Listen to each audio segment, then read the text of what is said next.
You're listening to Ruminating with RealAg, the podcast that chews on the latest in beef production, with your host, Amber Bell. I'm Amber Bell, and this is Ruminating with RealAg. For today's episode, we're going to be changing things up a little bit. We are digging into a creepy and critically important topic for livestock producers and wildlife managers alike, and that is the return of New World Screwworm.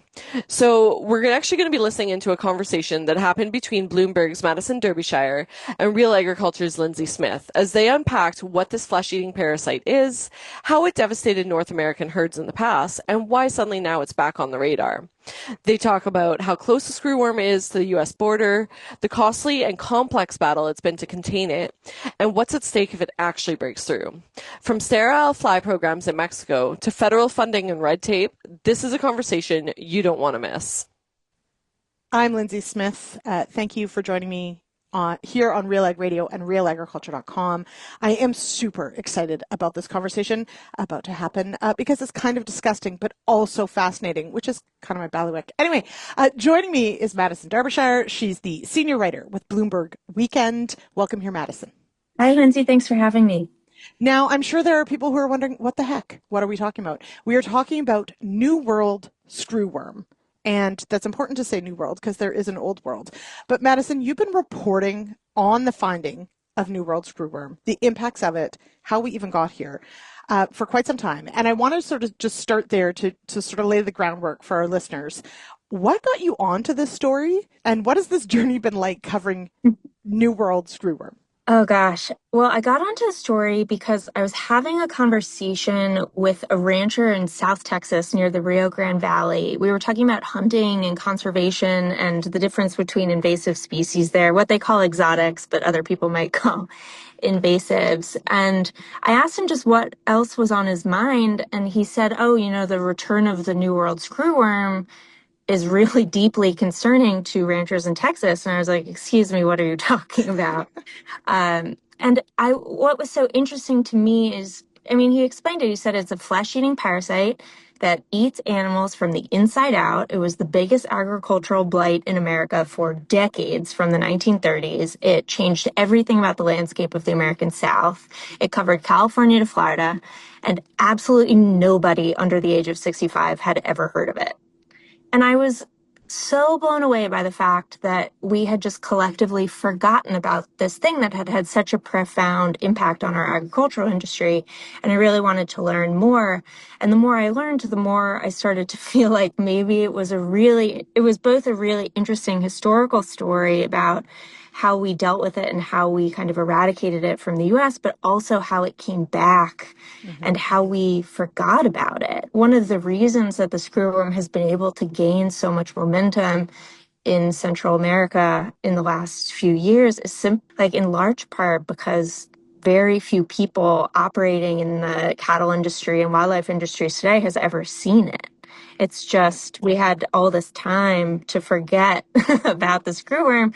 And so it's been able to kind of wage a little bit of a comeback. We forget, why we're so careful about inspecting imported cattle, about why we have checkpoints. If a problem isn't a problem for several decades, it becomes something that there's just very little institutional memory for. And so I think, and that is fascinating. And for me as well, I've been in the agriculture industry over 20 years. And until last fall, I don't think I'd ever heard of this pest before, right? And then when we hear about it, it's large scale, we're closing a border. We're the Mexican-U.S. border, we're stopping cattle movement. So, the first, I sort of hear about it, all of a sudden, this is a major thing. And it did sort of, I think you're exactly right. For many of us, even those of us in the industry, it sort of came out of left field of what even is this? And why are we being, so incredibly, serious about it right off the hop? And thank you for the work that you're doing. So for anyone who's interested, please go and check out the background work that Madison has been doing on this, because you're right. It's historically really fascinating from, the perspective of it is an insect pest. And how it has been, or how it was eradicated, was using a really novel method of using sterilized males to essentially stop the population. But I want to, for our audience, because we have a lot of ranchers, a lot of feedlot operators here in Canada and listening in the U.S. as well, it is a major concern because it can spread so just it's insidious. Like it is really a nasty insect. Tell us about how it spreads, not just between animals, but in an environment. So one of the fascinating things about the screwworm is that it doesn't just infect animals, it infects areas. So the life cycle of a fly essentially is a fly lays its eggs on an open wound or mucous membrane that can be anything from a fence post scratch to a tick bite to the navel of newborn calves to udders and noses. So it's very wily. Once it starts an infestation in an animal, it releases a kind of a pheromone that attracts other flies to the air to the wound, and so an infestation becomes very serious very quickly. And the larva of the screwworm then kind of bore down into an animal. That's where it gets its name, screw, because its head kind of looks like a screw, and it drills down kind of deep into an animal, creating a very big deep hole that is very, if left untreated, very deadly for livestock and wildlife. But then once the larva has matured, it drops into the ground to pupate. And then a few days later, it will emerge as a fly and begin the cycle all over again. So one of the things that's been really concerning for USDA vets is once they start to see screwworm infections in the navels of calves, they know that screwworms are in an area because they tend to infect calves who are lying on the ground or who have these vulnerable spots. And so one of the things that has made it really difficult to treat is the fact that it gets into an area means that it doesn't just transfer from cow to cow, it transfers from cow to wildlife, into goats, dogs. I think there are a few vets who really think that the first screwworm case that we'll see in the United States or Canada will be in a dog, because it's just something that very few domestic vets have ever seen in real life, and certainly not in the continental United States outside of Florida Keys. That's one of the reasons that it becomes this kind of endemic infestation. It is really sensitive to the weather. So one of the only natural enemies of screwworms, which will serve Canada, is cold weather. Mm-hmm. But one of the things that's been scary and that vets and USDA scientists are kind of wary of is we have a long summer ahead. You know, where this infestation that's climbing northward, it's happening very early in the spring. So there's a long time before we're going to get cold weather. And climate change has meant that the border, the north border, it used to be, cattlemen used to call it Route 80, the highway that kind of goes right across the middle of America. That was kind of an artificial weather screwworm border. But global warming means that warm weather goes higher in the U.S., stays longer. We have fewer natural winters the way that we used to. And so the border of how high screwworms can organically migrate is raised. And once they get into populations that roam, so like deer, raccoons, elk, birds that migrate, it can travel very great distances very quickly. Yeah, that I think is one of the most terrifying parts of this is that when you start to break it down, like obviously this is an economic issue for the cattle industry or frankly, as you mentioned, perhaps goats, sheep, etc., other livestock. But that's the terrifying thing, I think, for me as a livestock producer as well, is that, you know, this fly will land on all sorts of different animals and Or potentially wild humans. animals, right? Or humans, yeah. Yeah, or humans. And I'm thinking about, you know, some of the other insects that, you know, will burrow into flesh, etc. But this one is like exactly that. It can spread, it can get into the soil and then spread to wildlife, and the wildlife can move it. And so I think when you start getting into it, it is something like out of a very horrifying movie, but this is reality. And so I guess my question is, now we did see it was as far as I understand it, a misreporting. There was a reporting of it in the U.S. It was not true that I have seen, and maybe you have an update on that. But you mentioned, you know, the fact that it's anticipated that we will find a case in the U.S., likely outside of cattle, just because no one's looking for it, for one thing, or we don't know what it is. We did off the top, we mentioned, you know, that the U.S. border to Mexico, they had stopped cattle movement, that the U.S. had stopped cattle movement. What is the U.S. doing right now to either stop the spread, detect where it might be or eradicate this once again? Because realistically, that seems like the only viable option is eradication. Yeah, so that's a really good question. And a lot of what's happening right now is kind of figuring out protocols. So the US, I mean, screwworms are very serious, but like in November, a single detected case of screwworms in Mexico was enough to shut the entire US border down to livestock. It was that big a deal, and that's scary. And that was in the previous administration. They allocated a few $100 million towards the effort to eradicate or to increase field inspection in the hopes that we could kind of stop it in its tracks. But then in February, under a new administration, the border was reopened. And it has since been closed. The head of the USDA has shut the US-Mexico border to livestock because of how rapidly the screwworm seems to be accelerating through Mexico. But what I've heard from ranchers and people involved is most of the USDA contacts that they have who are involved in this issue are in Mexico, working with the Mexican government, doing due diligence, making sure that we're putting in place the right protocols that would enable Mexico to reopen the border, because we are a very heavy livestock trade partner with Mexico. A lot of what else is happening, the USDA they have sent $21 million to repurpose a sterile fruit fly facility into a facility for creating sterile screwworms down in Chiapas. So the idea is they need to rapidly increase the number of sterile flies that they're able to produce in order to stop the northward march of the screwworm. So that's a really big step. And I know in the US, there's a really big push among the cattle industry leaders, especially those in Texas, to reopen a domestic facility that will produce sterile flies. But there have been no commitments from the USDA on that so far. There has been some movement among leaders in Texas to kind of force the hand of government agencies to come up with a plan. I've been told that there's a meeting on June 25th in Kingsville, Texas, which is deep South Texas, where they will ask government leaders to reveal plans around quarantine protocols and quarantine areas. This might sound a little bit like screwworm housekeeping, but for people who have tremendous amounts of livestock who are worried about the screwworm, having this information is a very big deal. The concern, though, I think for many people would be, as you mentioned, the potential of government cutbacks having an impact.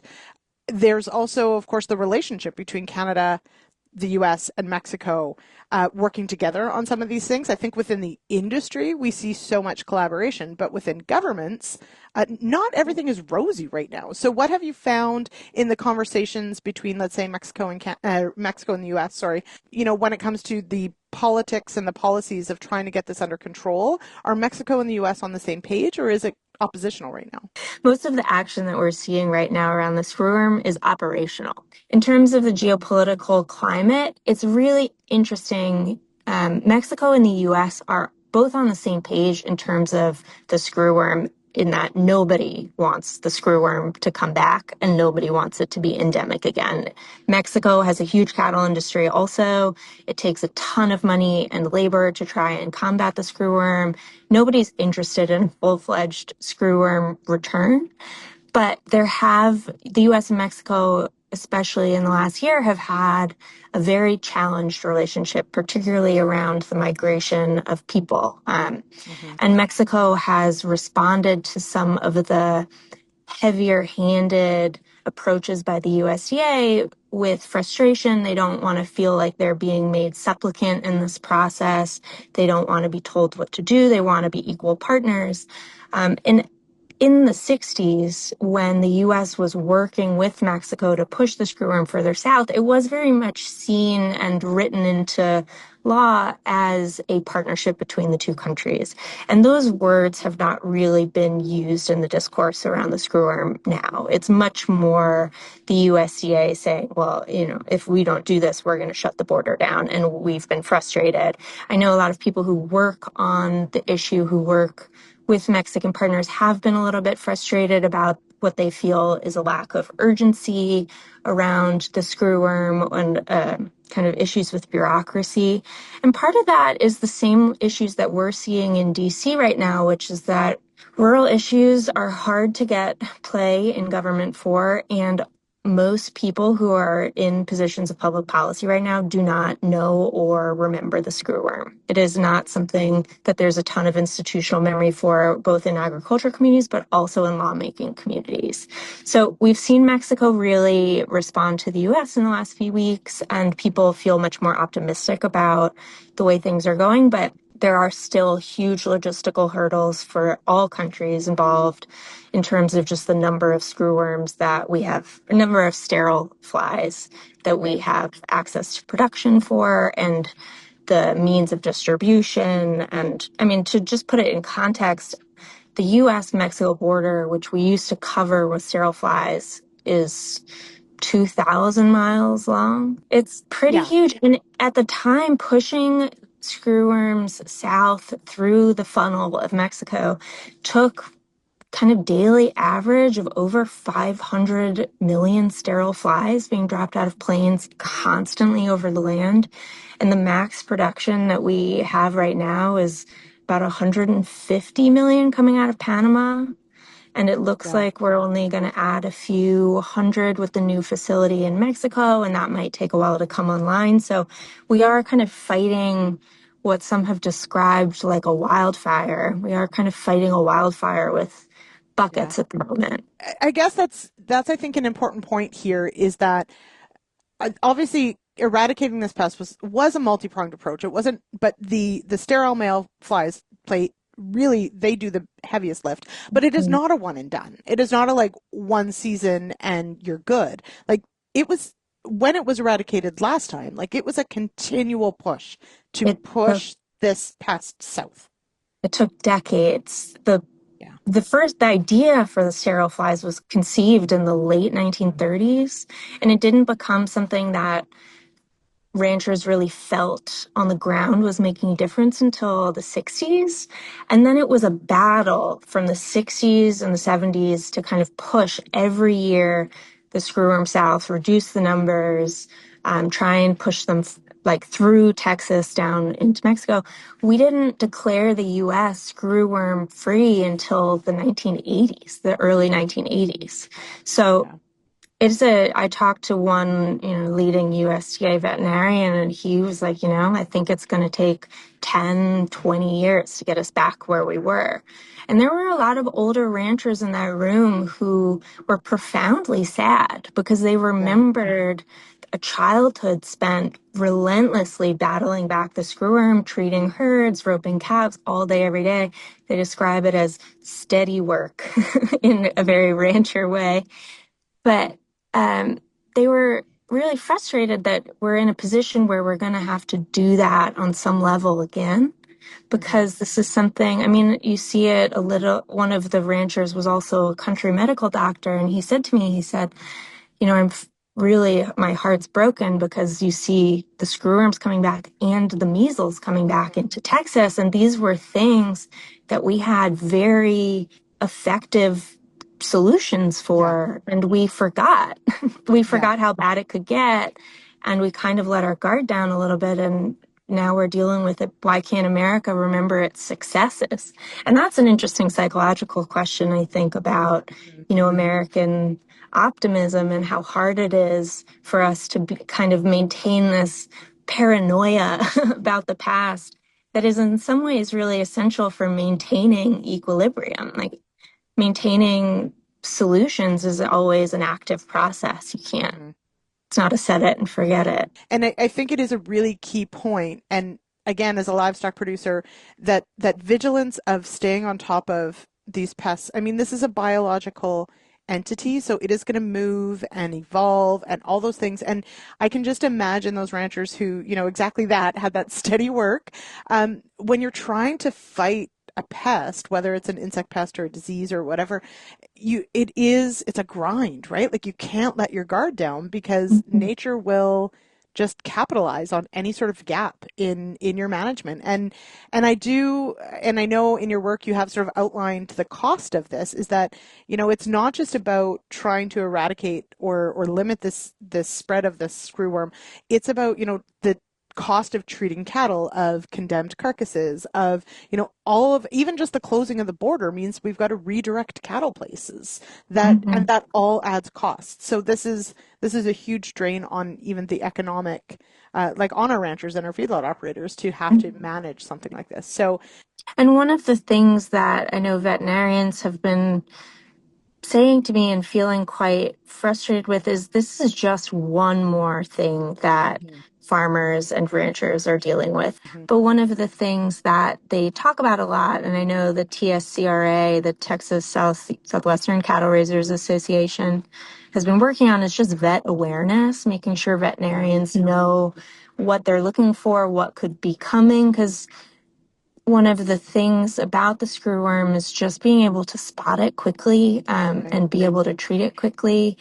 Just creating an awareness. There was one livestock veterinarian who works with the Cattle Raisers Association who went to Panama when this was all kind of happening to see the facility. He came back. He came back very comforted by what he saw in Panama in terms of the professionalism of the facility and the people who work there. But he asked, what can we do? What can I tell people back home to Mhm, do to protect themselves? And the head of the facility just told him, tell them what is coming, yeah. because this is very serious and it's very challenging and they need to be prepared. So I wish that he had had more words of comfort. People like to just wave ivermectin around like a miracle drug.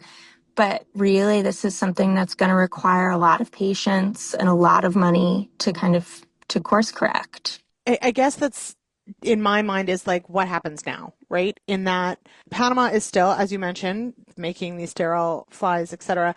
Like, is there a sense of beyond sort of that operational work or foundational pieces of, assessing, etc. Like, what does happen next? Well, I've not heard anybody say that it's not coming. And I think that's Okay. very important because it's a reality that is very hard to digest. And I know nobody wants to say the sky is falling, nobody wants to be Chicken Little, but the feeling is that the screwworm is now within 700 miles of the U.S. border. Mexico, you may know, is shaped like a funnel. The further north it gets, the wider the land barrier required to be able to push it back south, or the sterile fly barrier required to push it back south, the more investment. It seems to be in many ranching communities accepted as an inevitability, and everybody's just doing everything they can to try and get protocols in place to make sure we are as safe and secure as possible. I know ranchers are very adamant about people understanding that this is not a food safety issue. The screwworm is not something you have to be worried about being in your meat supply, but it is a food security issue in that the number of cattle who will be dealing with this or have infections at some point in their life might go up. There will be just fewer cows. It tends to affect calves the most because they're the Right. most vulnerable. The U.S. herd is already at its smallest number. Beef prices are high. It could raise beef prices as the number of cattle goes down and the cost of labor on ranches goes up. So it's not something that you have to be afraid for in the grocery store, but it is something that might affect the industry at large. And I guess the other thing that I think is not talked about to the same degree is ranching. I mean, everyone knows about hamburgers, right? It's very easy to get people stressed about the cost of a steak. But American wildlife, Mhm. nobody is keeping an eye on the same way. You can inspect a cow all day, but it's hard to keep your eye on a deer or a Mhm. feral hog, and they move tremendous distances. Deer hunting, elk hunting, all of these are industries that make billions of dollars for the US economy. To lose, at one point in the US when the screwworm infestation was profound, 80% of fawns did not survive the season because of screwworms. Mhm. Uh, And that would be a really devastating blow to a lot of southern economies that are really reliant on hunting and hunting dollars. So there's just a lot of fear and a lot of unknowns. And I think just raising awareness is really the most important thing that everybody is hyper focused on at this stage. It's something that's not fun to talk about, especially in a moment where there are so many other urgent political issues to take your attention. It's hard to get people interested in rural topics, but it's screwworm's pretty serious, and I hope that people are talking about it, looking for it, preparing for it. So incredibly important, and thank you for sort of trying to put it in context of, yes, this is a large issue, but I think it is really important to outline that this isn't brand new, and there are some really key ways to get ahead of this pest. We just have to do it again. And it is sad that we have to do it again. It's going to be expensive. But to me, in my mind, it feels like at the same time, if there's the political will to get ahead of it, then we can. Absolutely. And while we were the first paper, I guess, to write about its return, I would point readers who are really interested to understand what the sterile fly border looked like before it was breached. Sarah Zhang at The Atlantic did some really awesome reporting in 2019 about the Panamanian facility, because it was just like so crazy that this existed, that there was a border of sterile flies in the Darien Gap that protected America. We had fully outsourced it, but Bloomberg, we also have been covering this issue very closely. So anyone who wants to do further reading, there's some great resources out there. All right, Madison, thank you so much for sharing your time today. And let's hope in the next season, as you said, heading into this warm weather, hot weather, that perhaps we see some real decisions made on what happens next and we get ahead of this. But in the meantime, everybody, check your cows and check your pets. How's that sound? Thanks, Lyndsey. All right.